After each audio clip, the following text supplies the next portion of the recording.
What's up, everyone? I'm Ali Burns from Picks Parlays. Welcome to Total Chaos, another round of MLB action. 4 games that are happening this Wednesday, July the 27th, and these two experts are going to tell us if they're going over or under the total. You guys tied last night. I've got Scott Steehn and Scott Reichel from Winners and Winers. You guys tied last week. Scott Steehn, you're still in the lead with 36, 31, and 1. How are you feeling about being on the show today? Crushing it. Profitable, eking out a living. That's what I'm here for. Yes, absolutely. Reichel, you're not far behind. 37, 36, and 1. You're above the 500 mark. Ooh, we might have a little bit of technical difficulties. Oops, sorry. With now I've done it. You guys still hear me? There you go. Oh no, it's different me. That camera's actually clearer than the other one. So yeah. That's my computer camera. So. Just saying, who cares about the angle? And the picture's actually decent. Okay. There you go. All right. There you go. Reichel, how you feeling, friend? Feels good. My camera works, so I got no complaints. So I got that going for me. Yeah. So I got that going for me. All right. Like I said, my name's Ali Burns. You can find me at Plus Money Honey. Before we get started, let's like, subscribe, and ring the bell for notifications. Also, don't forget about our sponsor, BetMGM. Up to $1,000 and a risk-free first bet for all new accounts. You can just use the promo code MORNING once you download the BetMGM mobile betting app, or you can always just check out the description of this video and click on the link. If you haven't seen Total Chaos before, like I said, we're going through 4 baseball games that happen on Wednesday, and these guys are going to tell me if they go over or under the total. Whoever gets the most correct comes back as a champ. Higgs actually took it down last week. He was 3-1, and you guys were 2-2. So it was a close match. We made our viewers some money. Let's see if we can't keep trucking along. Steehn, you're going to go first. Marlins with the Reds. The number is 8. We got Garrett and Castillo on the mound. Over or under the 8, Scott Steehn? There is no universe that is anywhere in the galaxy where I take an over with Miami going up against Luis Castillo. Just absolutely not going to happen. Plus, they've got Braxton Garrett on the mound. Every time I see BR Garrett, I always think it's the guy from Everybody Loves Raymond. Yes. The Brad Garrett. Brad Garrett, yeah. I don't know Raymond. I'm gonna have to make some picks here. I'm going under the total. Garrett is an under pitcher himself. 7-2 is his overall record to the under. 4-2 on the road. Castillo, he looks as good, if not better, than he ever has, especially lately. 2.77 ERA, 1.08 WHIP. Like I said, 7-2 in Garrett starts. One of those he exited in the 6th inning after 1 run. Miami did their part, scored 1 run. Miami bullpen did not, as they gave up 7 in the last 3 innings. So it really should be 8-1. No way I play the over. I got to go under 8 here. Reichel, are you in agreement with this? Yeah, I'm going with the under. Garrett's last 2 starts, he's been great. 12 innings pitched, 1 run allowed. Castillo has been amazing last 4 starts, 27 innings pitched, 1 flat ERA. He also kind of needs to pitch well because it's his audition to actually be on a playoff team, because they're probably going to trade him in the next week or so. Ready for my close-up. Yeah, if you want to go for the trends, the under is also 8-2 in the last 10 meetings. But both starting pitchers have been good. We know Miami can hit. Castillo has been very solid as well. I'll take the under. All right, Reichel, keep us moving along. We've got the Rays and the Orioles, the Rorioles, if you will. 8.5 is the number with Rasmussen and Wells.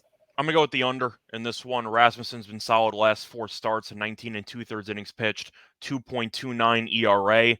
Wells is pitching for Baltimore, and at night he's been pretty good this season, 54 1/3 innings pitched, 3.31 ERA. Plus Tampa, very shorthanded offensively. We know that Wander Franco is going to be on the IL for a while. Zunino was recently put on the 60-day IL. He's probably out for the year. But Tampa just can't hit.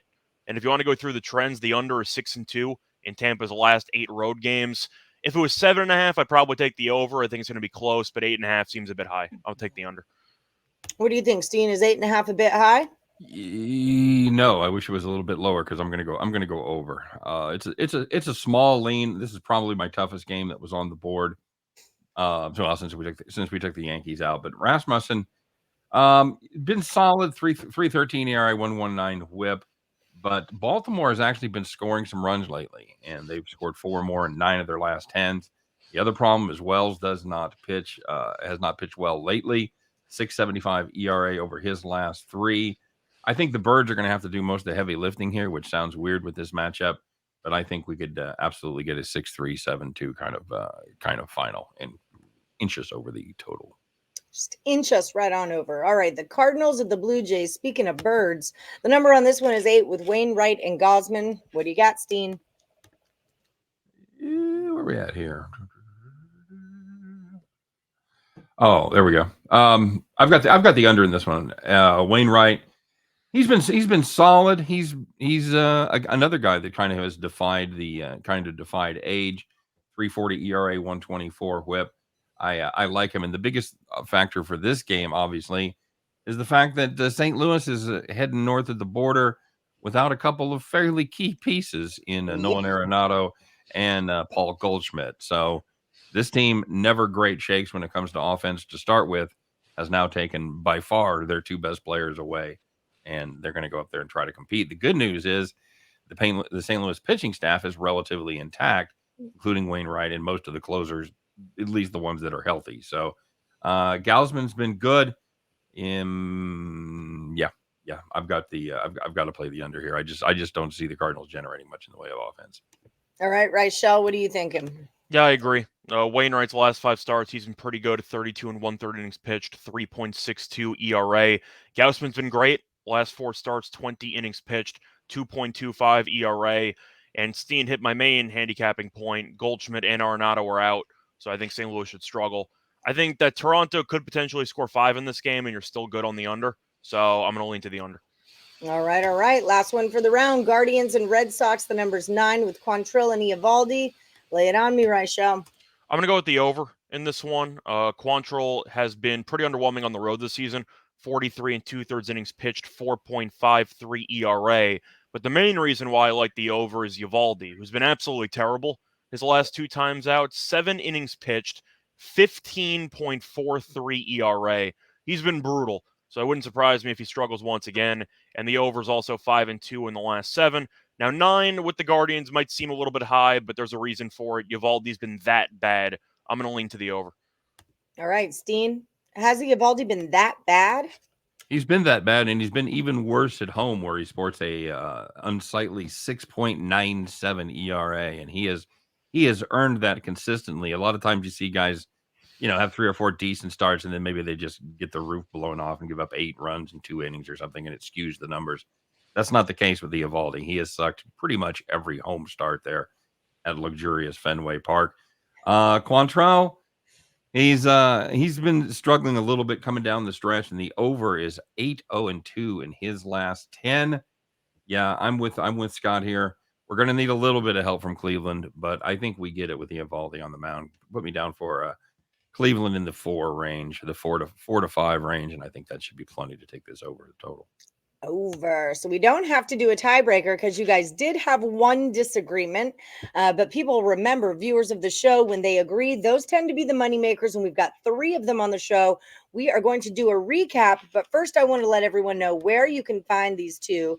Scott Steehn at Steehn Roller. Tell the people what you're up to nowadays. Well, I'm doing daily pick videos, of course. We get those posted first thing in the morning, so make sure you check those out. And I'm working on a super secret, top secret project for football season that we just shot our first episode of, and still putting it together right now. So I'm really excited about that. It's parts of it have come out really well. Parts of it needs some work, but it shows promise. I'm happy with where it's at. So I'm excited to get that going. That's in a couple months. Excellent. Well, let me know about it just as soon as you can so we can promote it all over Total Chaos. Also, I was wondering if next week you wanted to come on Morningwood and be one of my special guests. We can talk about that later, but you were on my list of people to ask for next week. So I just wanted to throw that out there. Absolutely. All right, rock and roll. Scott Reichel, you were on my list last week. You came on Morningwood. How are you feeling? What are you up to? And where can the people find you? I'm doing pretty well. You can find me on Twitter at Reichel Radio. Besides that, I'm the co-host of the Just Parlay Show, which is with Chris King every single weekday at 2 p.m. Eastern. So if you want to find me there, we live stream. It's a fun time. Besides that, though, yeah, just keeping busy. Going on a trip soon, so looking forward to it. Where are you going? Florida, Vegas. There you go. Yep, there you go. He only goes 2 places. Florida or Vegas? Miami or Vegas. Yep, pretty Remember much. you're saying you're going to Florida. Yep. Okay, there it is. Well, hit Is me up next time you come to Vegas. We'll Will do. cocktail. Is it Miami? Yes, We'll it is. cocktail. Are you going to Miami? Yes, it is. Okay. Mm. You staying at You- the Duval Motel, or are you staying at the Fontainebleau again? I don't know yet. Okay. We're figuring it out. I but saw a whole documentary on that Fontainebleau. You better be careful. I don't Yeah. even know what that Haunted means. and I don't even stuff. know what that means. But thanks for the heads up. It's haunted and stuff. It'll Okay. get you. It's haunted. Uh-huh. But the elevator skips the number 13, so it can't be haunted, right? Well, it probably does that now because it was so haunted. They're trying to do anything in their power to take that number, that scariness away. By the I'm way, pretty sure. I've got bad news for the people on the 14th floor. Yeah, right. Yeah. Mhm. So here's the thing, 14th floor. Okay, so let's do a little bit of recapping. Look for both of these guys on Twitter and all over the YouTube channels, Picks and Parlays, Max Wagers Network, Winners and Whiners, all that jazz. Make sure you're liking, subscribing, and ringing that bell for notifications. And make sure you check out the BetMGM promo, up to $1,000 in risk-free first bet for all new accounts. Use the promo code MORNING. All right, let's do a recap. Boom. The Marlins are at the Reds. The number is 8, and they're both taking it under. Only one we disagree on is the Rays and the Orioles. Reichel's going under, and Steehn is going over. Cardinals and the Blue Jays, they're both taking that under the number. And the Guardians at the Red Sox is a 9, and they're both going over. So that is your round of MLB Total Chaos for this Wednesday, July the 27th. Thank you guys so much for joining me. And like I always say, may the best capper win.